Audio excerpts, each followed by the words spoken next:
बिस्मिल्लाहिर्रहमानिर्रहीम। अस्सलाम वालेकुम viewers. Consult decide and buy CDB properties के प्लेटफॉर्म से मैं हूं उसामा सईद। उम्मीद करता हूं आप सब लोग खैरियत से होंगे। व्यूअर्स, आज की इस वीडियो में हम स्पेसिफिकली डिस्कस करेंगे न्यू लाहौर सिटी के फेज़ 3 के हवाले से। आपको यहां पर अपडेट करेंगे यहाँ पर करंट डेवलपमेंट का स्टेटस क्या चल रहा है और यहाँ पर मौजूदा मार्केट की सूरत हाल के मुताबिक भी अब यहाँ पर प्राइसेस क्या हो चुकी हुई हैं और अगर आप यहाँ पर इसको इन्वेस्टमेंट के लिए कंसिडर करते हैं तो आपको फ्यूचर के अंदर यहाँ पर कितना ज़्यादा बेनिफिट हो सकता है। सबसे पहले तो व्यूअर्स मैं आपको बताना चाहूँगा कि न्यू लाहौर सिटी का जो फेज़ 3 है तो वो माशाल्लाह से एक तो वो कनेक्टेड है बिल्कुल बहरिया टाउन के सेक्टर F के साथ। मींस के उसके जो गाजी ब्लॉक है बहरिया टाउन का, वहाँ पर आपको डायरेक्टली कनेक्टेड है न्यू लाहौर सिटी का फेज़ 3 उसका A ब्लॉक बिल्कुल। तो व्यूअर्स आप यहाँ से अंदाज़ा लगा सकते हैं, जस्ट एक वॉल के डिफरेंस से आपको एक साइड पे बहरिया टाउन मिलता है, दूसरी साइड पे आपको न्यू लाहौर सिटी जैसी सोसाइटी आपको मिलती है। तो जिन लोगों ने भी यहाँ पर बाइंग की होगी और इसको कंसीडर किया होगा अपने रेजिडेंशियल पर्पस के लिहाज से, तो व्यूअर्स वो एक वॉल के डिफरेंस से एक ब्रांड वाली सोसाइटीज़ की भी कमर्शियल एक्टिविटीज़ को भी इंजॉय कर सकते हैं। मींस के आपको उस लग्जरी सोसाइटी की जो भी आपको फैसिलिटीज़ दी जा रही हैं, एमिनिटीज़ दी जा रही हैं, वो जस्ट एक वॉल के डिफरेंस पे ही उनके होंगी और वो इजीली उनको एक्सेस कर सकते हैं। बहरिया टाउन के सेक्टर F की बात की जाए तो वहाँ पर उनको बहुत ही बड़े बड़े शॉपिंग मॉल्स देखने को मिलेंगे।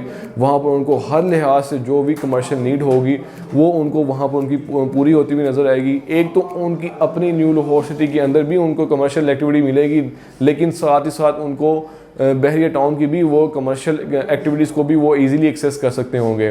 तो व्यूअर्स, तो ये बहुत ही अच्छी ऑप्शन है। अगर आपने यहाँ पर इन्वेस्टमेंट की हुई है तो आप इसको थोड़ा सा होल्ड करें, क्योंकि आने वाले वक्त के अंदर आपको यहाँ पर बहुत ही ज़्यादा एक जो एंड यूज़र होंगे जो अपना घर बनाना चाह रहे होंगे एक ऐसी सोसाइटी के अंदर जो कि एक रह तो रीज़नेबल सोसाइटी के अंदर रहे होंगे, लेकिन जो उसकी जो कमर्शियल एक्टिविटीज़ की अगर बात की जाए तो वो एक ब्रांड वाली सोसाइटीज़ को भी इजीली एक्सेस कर सकते होंगे और जस्ट एक वॉल के डिफरेंस से।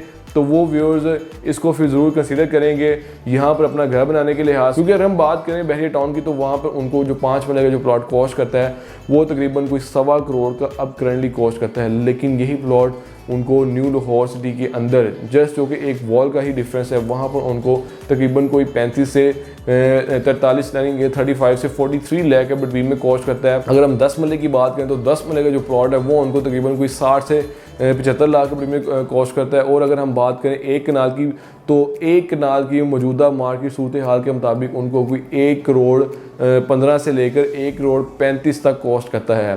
तो व्यूअर्स ये वहाँ पर प्राइसेस चल रही हैं, लेकिन यही प्राइसेस अगर हम एक वॉल के डिफरेंस से दूसरी सोसाइटी में चले जाएँ तो उनको वो ये प्राइसेस नहीं मिलती। उनको 10 मरले की वहाँ पर प्राइस तकरीबन कोई 2 करोड़ प्लस में मिलती हैं। एक कनाल की प्राइस जो है वो तकरीबन कोई 3 करोड़ प्लस में भी उनको मिलती हैं, लेकिन यही प्राइसेस वो यहाँ पर एक अच्छी रीज़नेबल सोसाइटी जिसकी अगर हम इंफ्रास्ट्रक्चर की बात करें तो वो माशा से भी अच्छा बेहतरीन है। डेवलपमेंट की बात करें, रोड्स की बात करें तो फुली कार्पेटेड रोड्स बना के देते हैं और बेहतरीन किस्म की रोड्स बना के देते हैं।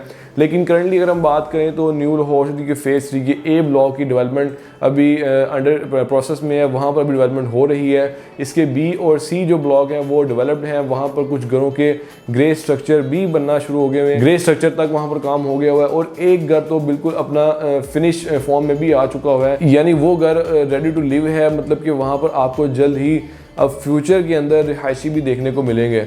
व्यूअर्स, जब भी किसी भी सोसाइटी के अंदर कोई एक घर बनता है तो देखा देखी मज़ीद घरों के अंदर फिर इजाफा होता है, मज़ीद लोग वहाँ पर घर बनाना शुरू कर देते हैं। उनको नज़र आना शुरू हो जाता है कि अब यहाँ पर घर बनाने का भी टाइम आ चुका हुआ है। जो भी इन्वेस्टर किसी भी सोसाइटी के अंदर जब कोई प्लॉट परचेज करता है, जब उसको वो एंड तक लेके चलता है तो उसको ज़्यादा प्रॉफिट होता है। साथ ही साथ अगर वो उस पर कंस्ट्रक्शन करता है, कंस्ट्रक्शन करने के बाद उसको सेल आउट करता है या उसको as a rental income consider करना चाह रहा होता है तो वो उसमें भी एक अच्छा प्रॉफिट अर्न करता है, एक अच्छा रेंटल रिटर्न भी ले रहा होता है, क्योंकि उसको भी आइडिया है कि एक तो उसकी गुजरते वक्त के साथ साथ उसकी प्रॉपर्टी की प्राइस के अंदर एक वाज़े इंक्रीज़ आ रहा है।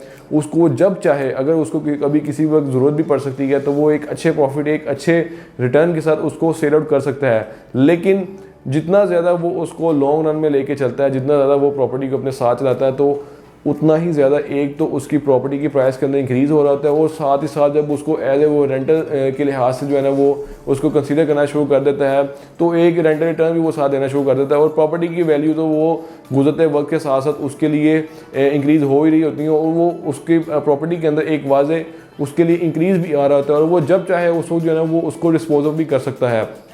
तो इस हवाले से अगर हम बात करें न्यू लाहौर सिटी के फेज़ 3 की, तो आपको यहाँ पर इन्वेस्टमेंट की अगर बात करें तो आप यहाँ पर करंटली इन्वेस्टमेंट कर सकते हैं। यहाँ पर अब करंटली रेट्स जो है ना वो रीज़नेबल आपको मिल जाते हैं, 5 मरला के, 10 मरला के, 1 कनाल के।